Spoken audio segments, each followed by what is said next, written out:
neither liberal nor humanist. It should be emphasized, however, that dataism isn't anti-humanist.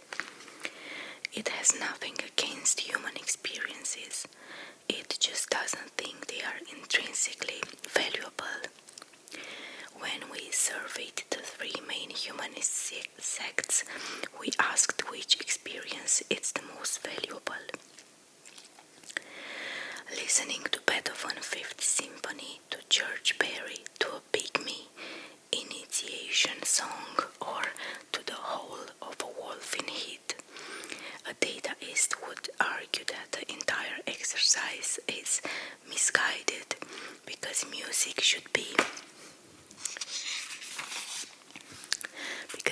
should be evaluated according to the data it carries rather than according to the experience it creates. A dataist might explain, for example, that the Fifth Symphony carries far more data than the pygmy initiation song because it uses more chords and scales and creates dialogues with many more musical styles. Consequently, you need far more computational power to decipher the Fifth Symphony, and you gain far more knowledge from doing so. Music, according to this view, is mathematical patterns. Mathematics can describe every musical piece as well as the relation between any two pieces. Hence, you can measure the precise data value of every symphony, song, and howl, and determine which is the richest. The experiences they create in humans or wolves don't really matter. True, for the last 70,000 years or so, human experiences have been the most efficient data processing algorithms in the universe. Hence, there was good reason for sanctify them.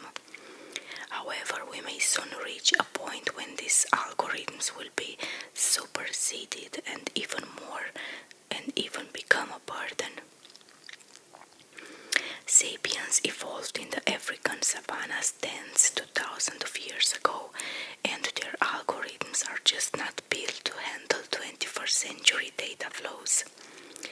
We might try to upgrade the human data processing system, but this may not be enough. The Internet of all things may soon create such huge and rapid data flows that even upgraded human algorithms will not be able to handle them. When cars replaced horse-drawn carriages, we didn't upgrade the horses, we retired them. Perhaps it is time to do the same with Homo sapiens.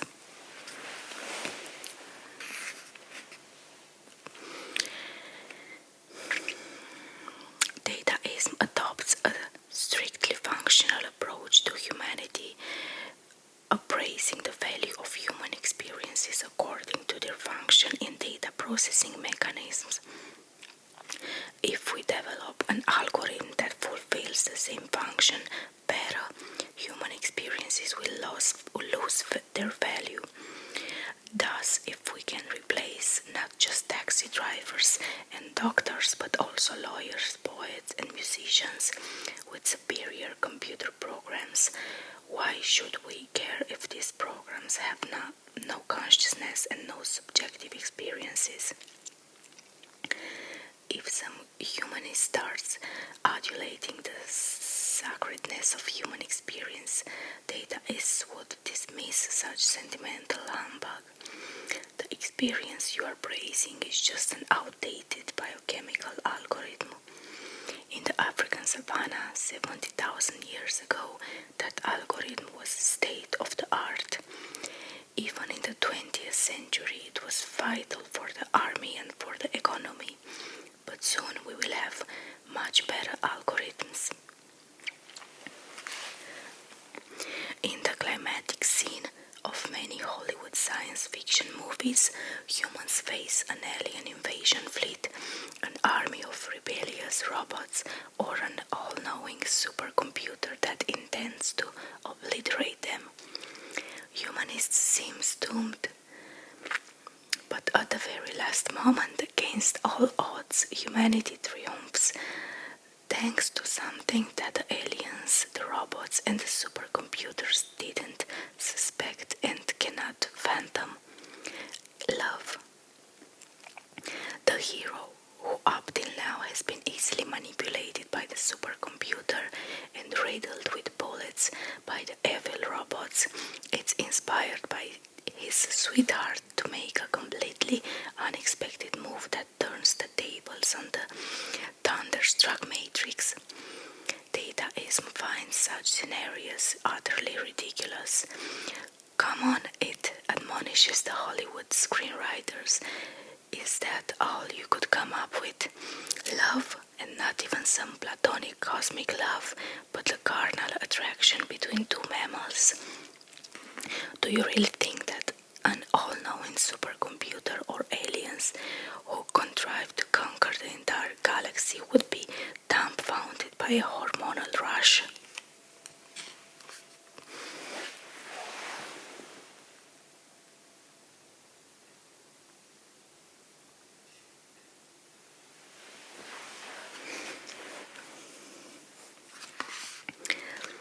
By equating the human experience with data patterns, dataism undermines our primary source of authority and meaning and heralds a tremendous religious revolution, the like of which has not been seen since the 18th century. In the days of Locke, Hume, and Voltaire, humanists argued that God is a product of the human imagination. Dataism now gives humanists a state of their own medicine and tells them, yes, God is a product of the human imagination, but human imagination in turn is just a product of biochemical algorithms.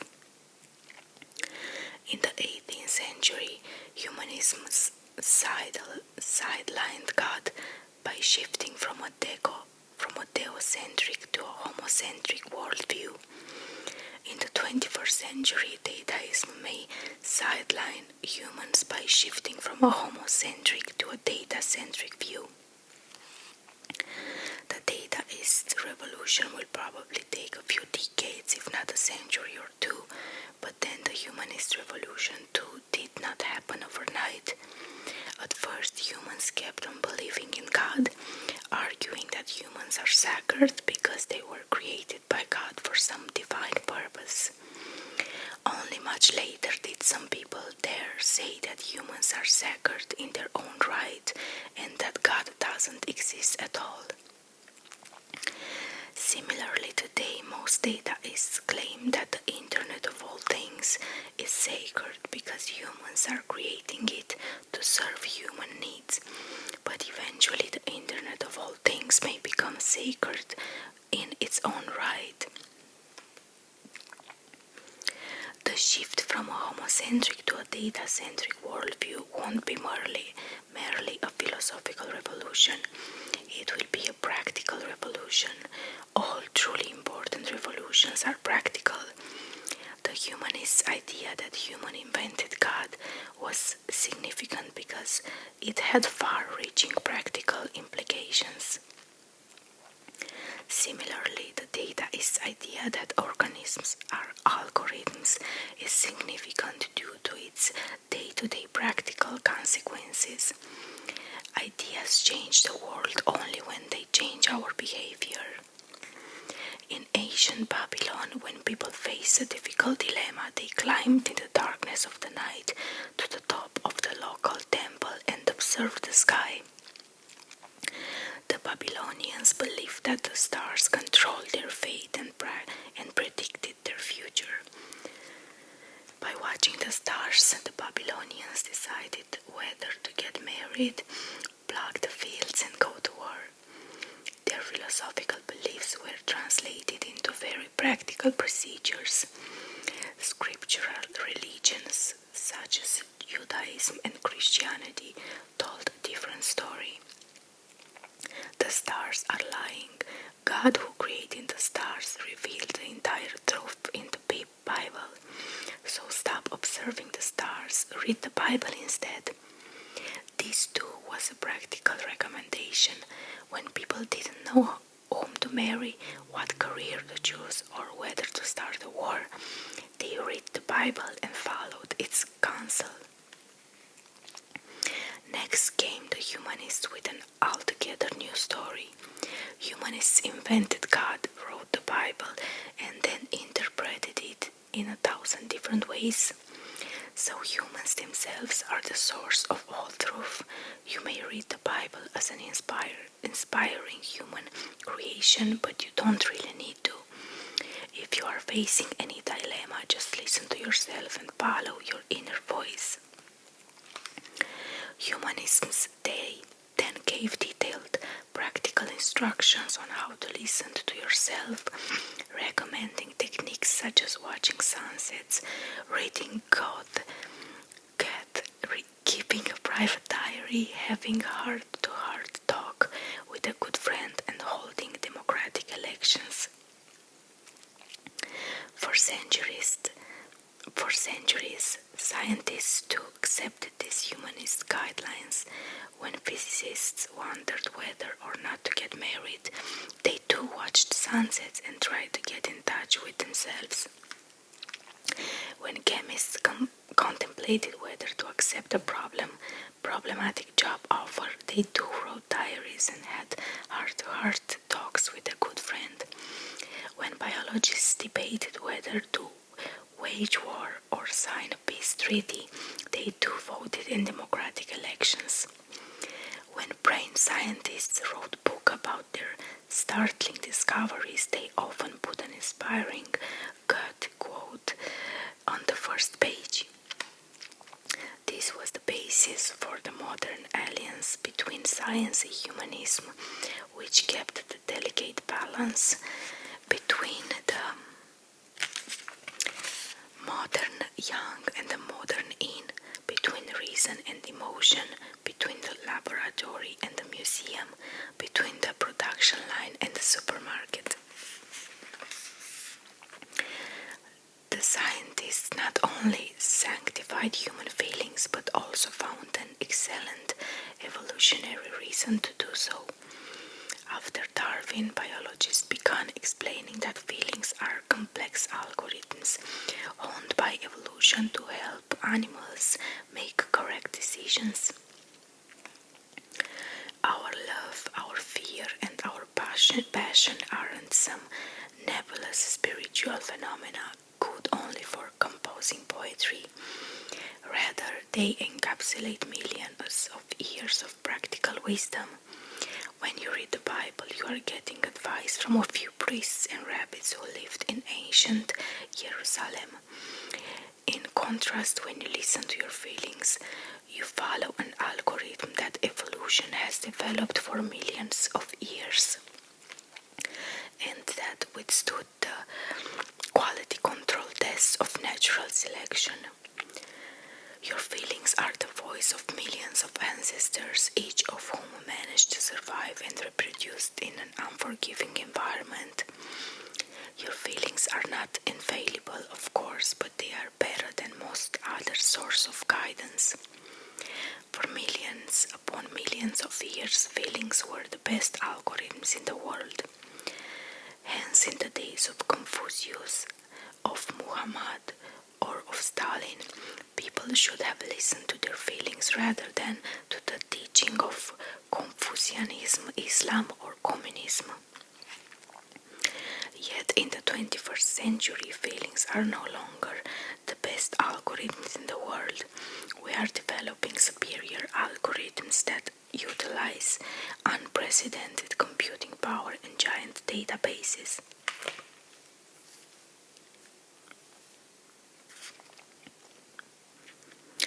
The Google and Facebook algorithms not only know exactly how you feel, they also know myriad other things about you that you hardly suspect. Consequently, you should stop listening to your feelings and start listening to these external algorithms instead. What's the point of having democratic elections when the algorithms know not only how to how each person is going to vote, but also the underlying neurological reason why one person votes Democrat while other votes Republican. Whereas humanism commanded, listen to your feelings, dataism now commands, listen to the algorithms, they know how you feel. When you contemplate whom to marry, which career to pursue, and whether to start a war, dataism tells you that it would be a complete waste of time to climb a high mountain and watch the sun setting into the waves. It would be equally futile to visit a museum, write a private diary, or have a heart-to-heart talk to a friend. Yes, in order to make the right decisions, you must get to know yourself better. But if you want to know yourself in the 21st century, there are much better methods than climbing mountains, going to museums, or writing diaries. Here are some practical dataist guidelines for you. You want to know who you really are? Ask dataism. Then forget about mountains and museums. Have you had your DNA sequenced? No. What are you waiting for? Go and do it today, and convince your grandparents, parents, and siblings to have their DNA sequenced too. Their data is very valuable for you. And have you heard about these wearable biometric devices that measure your blood pressure and heart rate 24 hours for a day? Good, so buy one of those, put it on, and connect it to your smartphone. And while you are shopping, buy a mobile camera and microphone, record everything you do, and put it online.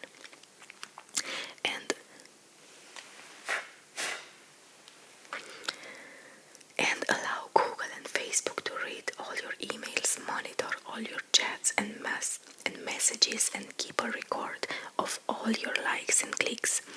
If you do all that, then the great algorithms of the Internet of all things will tell you whom to marry, which career to pursue, and whether to start a war. But where do these great algorithms come from? This is the mystery of dataism.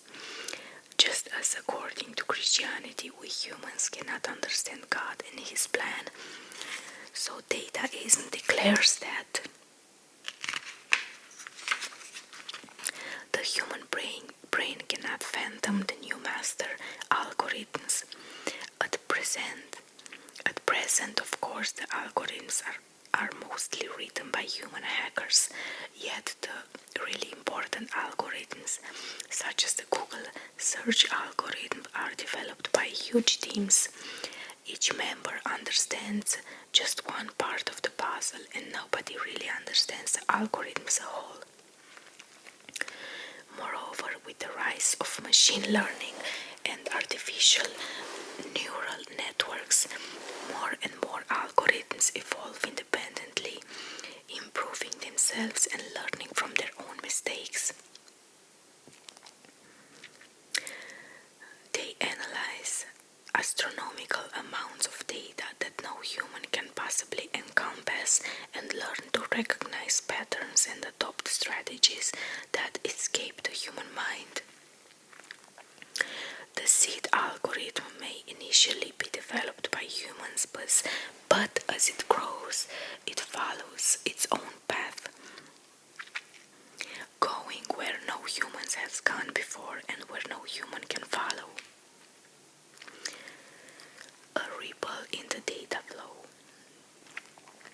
Dataism naturally has its critics and heretics. As we saw in chapter 3, it's doubtful whether life can really be reduced to data flows. In particular, at present, we have no idea how or why data flows could produce consciousness and subjective experiences. Maybe we'll have a good explanation in 20 years, but maybe we'll discover that organisms aren't algorithms after all.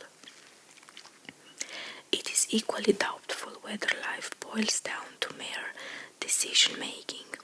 Under dataist influence, both the life science and social sciences have become obsessed with the decision-making processes as if that's all there is to life. But is it so?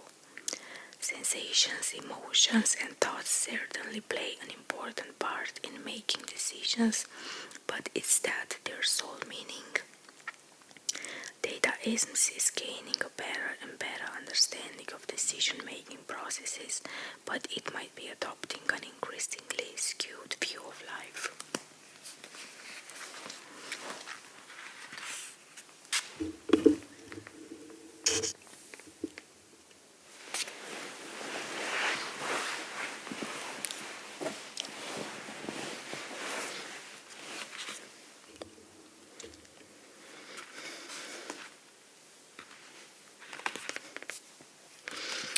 A critical examination of dataist dogma is likely to be not only the greatest scientific challenge of the 21st century, but also the most urgent political and economic project. Scholars in the life science and social sciences should ask themselves whether we miss anything when we understand life as data processing and decision making. Is there perhaps something in the universe that cannot be reduced to data? Suppose non-conscious algorithms could eventually outperform conscious intelligence in all known data processing tasks. What, if anything, would be lost by replacing consciousness, intelligence with superior non-conscious algorithms? Of course, even if data is wrong and organisms aren't just algorithms, it won't necessarily prevent dataism from taking over the world. Many previous religions gained enormous popularity and power despite their factual inaccuracies. If Christianity and communism could do it, why not dataism? Dataism has especially good prospects because it is currently spreading across all scientific disciplines. A unified scientific paradigm may easily become an unassailable dogma. It is very difficult to contest a scientific paradigm, but up till now, no single paradigm has been adopted by the entire scientific establishment. Hence, scholars in one field could always import heretical views from outside. But if everyone from musicologists to biologists uses the same dataist paradigm, interdisciplinary excursions will serve only to strengthen the paradigm further. Consequently, even if the paradigm is flawed, it would be extremely difficult to resist. If dataist succeeds in conquering the world, what will happen to us humans? Initially, dataists will probably accelerate the humanist pursuit of health, happiness, and power. Dataism spreads itself by promising to fulfill these humanist aspirations in order to achieve immortality, bliss, and divine powers of creation.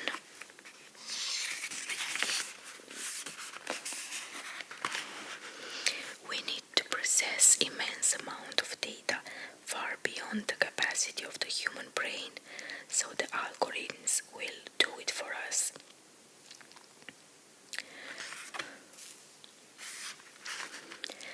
Yet once authority shifts from humans to algorithms, the humanist projects may become irrelevant. Once we abandon the homocentric worldview in favor of a data-centric worldview, human health and happiness may seem far less important. Why bother so much about obsolete data processing machines when far superior models are already in existence?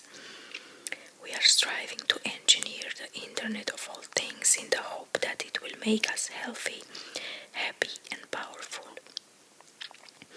Yet once the Internet of all things is up and running, humans might be reduced from engineers to chips, then to data, and eventually we might dissolve within the torrent of data, like a clump of earth within a gusting river. Dataism thereby threatens to do to Homo sapiens what Homo sapiens has done to all other animals. Over the course of history, humans created a global network and evaluated everything according to its function within that network. For thousands of years, this inflated human pride and prejudices. Since humans fulfilled the most important functions in the network, it was easy for us to take credit for the network's achievements and to see ourselves as the apex of creation. The lives and experiences of all other animals were undervalued because they fulfilled far less important functions, and whether an animal ceased to fulfill any function at all, it went extinct. However, once we humans lose our functional importance to the network, we will discover that we are not the apex of creations after all. The yardsticks that we ourselves have enshrined will condemn us to join the mammoths and Chinese river dolphins in oblivion. Looking back, humanity will turn out to have been just a ripple within the cosmic data flow. We cannot really predict the future because technology it is deterministic. The same technology could create very different kinds of societies. For example, the technology of the Industrial Revolution, trains, electricity, radio, telephone, could be used to establish communist dictatorships, fascist regimes, or liberal democracies. Consider South Korea and North Korea. They have had access to exactly the same technology, but they have chosen to employ it in very different ways. The rise of AI and biotechnology will certainly transform the world, but it does not mandate a single deterministic outcome. All the scenarios outlined in this book should be understood as possibilities rather than prophecies.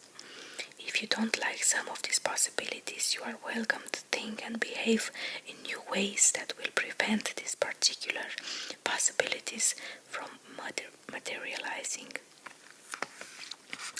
However, it is not easy to think and behave in new ways because our thoughts and actions are usually constrained by present-day ideologies and social systems. This book traces the origins of our present-day conditioning in order to loosen its grip and enable us to act differently and to think in far more imaginative ways about our future. Instead of narrowing our horizons by forecasting a single definitive scenario, the book aims to broaden our horizons and make us aware of a much wider spectrum of options. As I have repeatedly emphasized, nobody really knows what the job market, the family, or the ecology will look like in 2050, or which religions, economic system, and political structures will dominate the world. Yet, broadening our horizons can backfire by making us more confused and inactive than before. With so many scenarios and possibilities, what should we pay attention to? The world is changing faster than ever before, and we are flooded by impossible amounts of data, of ideas, of promises, and of threats. Humans are relinquishing authority to the free market, to crowd wisdom, and to external algorithms, partially because we cannot deal with the deluge of data. In the past, censorship worked by blocking the flow of information. in the 21st century, censorship works by flooding people with irrelevant information.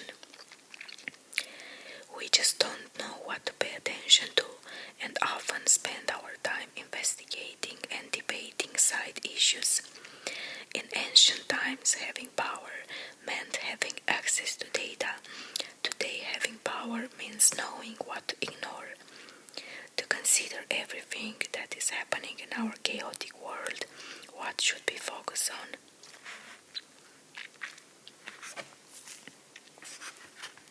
If we think in terms of months, we had probably better focus on immediate problems such as the turmoil in the Middle East, the refugee crisis in Europe, and the slowing of the Chinese economy.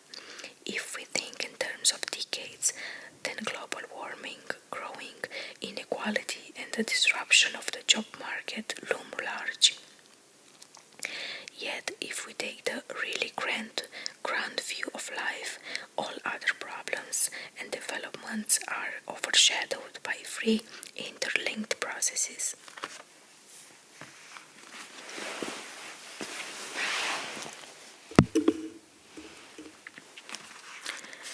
Number one, science is converging on all-encompassing dogma which says that organisms are algorithms and life is data processing. 2. Intelligence is decoupling from consciousness. And 3. Non-conscious but highly intelligent algorithms may soon know us better than we know ourselves.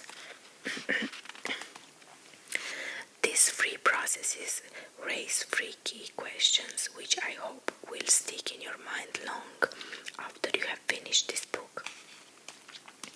First question: are organisms really just algorithms, and is life really just data processing? Question number 2: what's more valuable, intelligence or consciousness? And question number 3: what will happen to society, politics and daily life when non-conscious but highly intelligent algorithms know us better than we know ourselves?